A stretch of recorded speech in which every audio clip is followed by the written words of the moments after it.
message is from my brothers and sisters, religious Jews from Al-Quds, from Jerusalem, from occupied Palestine, and from around the world. The religious communities who are true to our religion stand in total opposition to the occupation. Not a two-state solution, but to the entire occupation, the state of Israel. Why? Because Judaism is a religion of 3,000 years to be subservient to God. It's a covenant we made with God. It's 3,000 years old, but this state of Israel is a ideology, a nationalist movement started a little over 100 years. That is a rebellion against God. It's an ersatz Judaism. They're masquerading in the name Israel, with the Star of David, with Jewish symbols, and they're rebelling against God. They are stealing the homes of the Palestinians.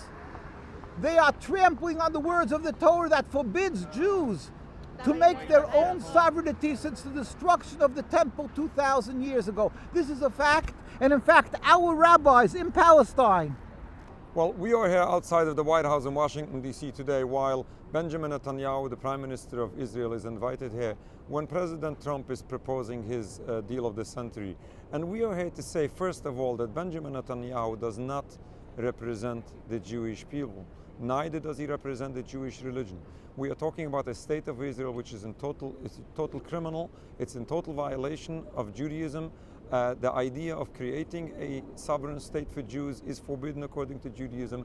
Oppressing an entire people, the Palestinian people, is a crime in Jewish religion. Now, when we're dealing about a deal, about a peace, solving a resolution to this ongoing conflict for decades, we need to understand that by violating Judaism, continuing these crimes will never get us any close to peace.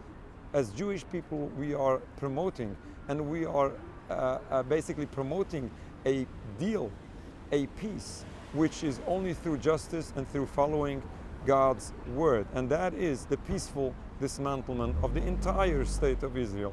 We need to understand where this conflict comes from. We need to study the roots of this conflict. We need to remember that Jews lived in peace in Palestine with Muslims, with Christians, with no problem until the invention of Zionism.